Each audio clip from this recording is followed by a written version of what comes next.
Hello guys, तो हम लोग आज शुरू करेंगे एक मैथ का नया टॉपिक। इसका नाम है प्रतिशतता। और बिल्कुल फ्रेश से स्टार्ट करेंगे। और आपको प्रतिशतता कैसे निकालनी है, प्रतिशत कैसे निकालना है, परसेंटेज। बस मैं आपको ये चीज़ क्लियर करना चाहता हूँ। आपको पीएचडी तो करना नहीं है इसमें। देखिए, फिर प्रतिशत को कैसे निकालते हैं। मान के चलो, आपने कहा कि जो 20 रुपये हैं, 20 रुपये 100 रुपीस का कितने प्रतिशत होते हैं। जरा भाषा समझिए इसकी। क्या बोल रहा है कि 20 रुपये 100 रुपये का कितने प्रतिशत होते हैं। तो देखिए, जिससे पूछा जाए वो नीचे, और जिसका पूछा जा रहा है, मतलब जो पूछा जा रहा है वो ऊपर। तो क्या पूछा जा रहा है, 20 के बारे में पूछा जा रहा है। 20 के बारे में पूछा जा रहा है, और जिससे पूछा जाए, किससे पूछा जाए, 100 रुपये से। और यहाँ पर हम लोग मल्टीप्लाई कर देंगे 100 का। तो ये कितना हो जाएगा, 20 से कम है, 20×5 = 100। ये कितना आ जाएगा, 20%। तो जो 20 रुपये होते हैं 100 रुपये के, वो कितना होता है, 20% होता है। ये तो काफ़ी इजी था। अब देखिए दूसरा एग्जाम्पल एक लेते हैं। और मान के चलो, ये बोल दिया जाए कि जो 10 रुपीस हैं वो 250 रुपीस का कितने प्रतिशत होता है। तो किससे पूछा जा रहा है, 250 से। तो 250 किससे आएगा, नीचे आ जाएगा। और जो पूछा जा रहा है, जिसके बारे में पूछा जा रहा है, तो किसके बारे में पूछा जा रहा है, 10 रुपये के बारे में। 10 ऊपर आ जाएगा, यहाँ 100 का मल्टीप्लाई कर देंगे। एक बिंदु से एक बिंदु यहाँ पर हटा दो। 25 से कम 25, 25×100। तो क्या आ गया, 4%। सॉरी, 4% आ गया। तो 10 रुपये, जो 10 रुपये होते हैं, 10 रुपीस 250 रुपीस का कितना होते हैं, 4% होता है। ठीक है। इसको और थोड़ा सा समझना हो कैसे, इसका रिवर्स भी कर लेते हैं। देखिए, रिवर्स यहाँ कर लेते हैं। मान के चलो कि 4%, किसी संख्या का 4% कितना है, 10 रुपीस है। तो उसका 100% कितना हो जाएगा, 4 में मल्टीप्लाई कर दो। 4 में मल्टीप्लाई कितने का कर देंगे कि ये 100 हो जाए, 25 का।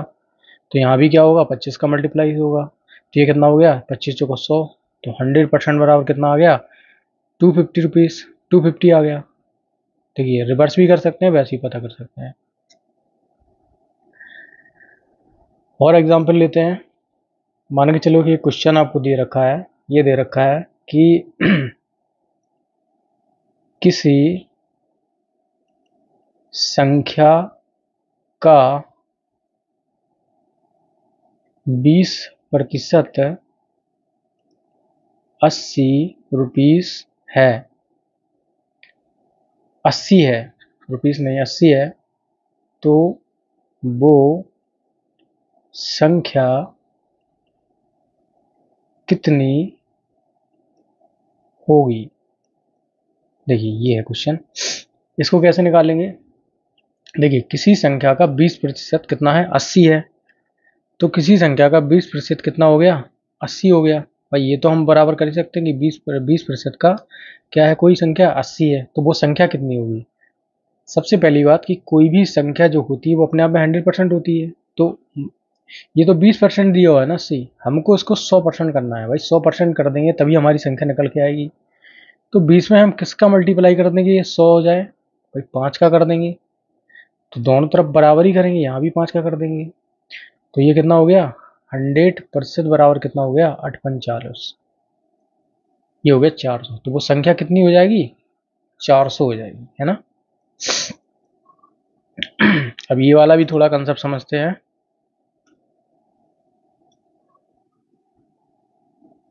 देखिए, इस चीज़ को समझना बहुत ज़रूरी है जो मैं बता रहा हूँ। मान के चलो, आपने 100 रुपये को, 100 रुपये का 50% किसी को दे दिया। 100 रुपये का आपने 50% किसी को दे दिया। तो कितना बचा, 50% बचा। तो एक तरीके से कितने रुपये बचे, 50 बचे। अब ये 50 रुपये आपने दे दिए और ये 50 ही से बचे। तो ये 50% भी अपने आप में क्या हो गया, 100% हो गया। इसी प्रकार से आपने 50 का भी 20% किसी को दे दिया तो कितना हो जाएगा 10 रुपये। तो ये कितना बचेगा, अब बचेगा ये 40 रुपये। तो ये 40 रुपये भी अपने आप में क्या हो जाएगा 100% हो जाएगा। तो ये परसेंटेज की एक खासियत है कि कोई भी जो संख्या होती है आप जितने भी डिवाइड कर दो तो इंडिविजुअल जो भी संख्या होगी वो अपने आप में क्या होगी 100% होती है। ठीक है ना। और इसका बहुत मायने है। मान के चलो एक एग्जाम्पल से समझते हैं कि आपने 150 रुपये नहीं 100 रुपये हैं, जी से समझते हैं 100 रुपये को दो बराबर भागों में बांटा, 2 बराबर भागों में बांटा। मान के चलो एक को आपने दे दिए राम और श्याम में, राम और श्याम में, राम और श्याम के 2 शख्स हैं जिनको आपने 100 रुपये को बराबर भागों में बांट दिया। तो राम के पास कितने आ गए 50 रुपीज़ और श्याम के पास कितने आ गए 50 रुपीज़। अब राम ने फर्दर इन रुपये को मान के चलो किसी 50 रुपये जो उसके पास थे उसने कहा कि मैंने इसका 30%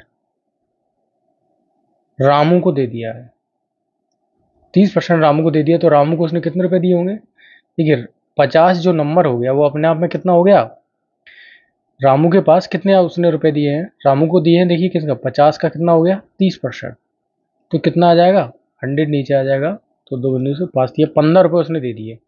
अब पूछा जाए कि जो राम है उसके पास रिमेनिंग अमाउंट कितना बचा है, भाई उसने 15 में से 50 में से 30% दे दिया तो उसके पास कितना बचा होगा, 50 का 70% बचा होगा।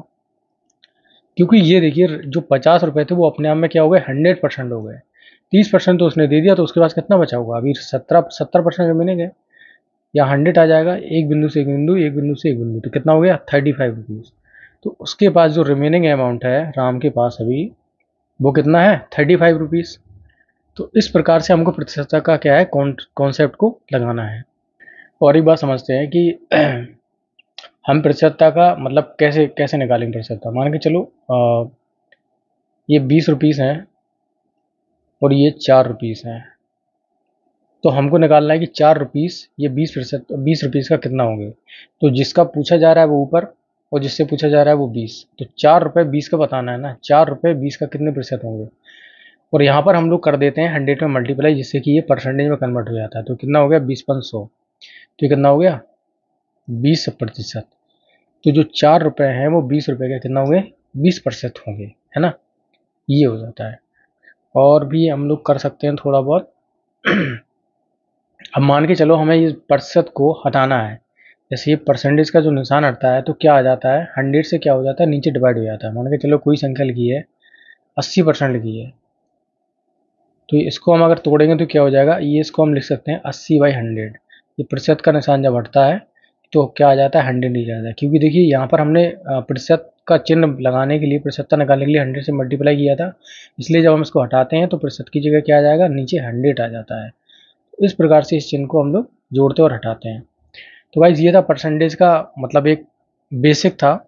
अब जब इसके फर्दर जब हम लोग क्वेश्चन करेंगे तो आपको और अच्छी तरह से समझ आएगा। उम्मीद है आपको ये वीडियो पसंद आया होगा, तो चैनल को सब्सक्राइब करो, लाइक शेयर करो वीडियो को। Thank you.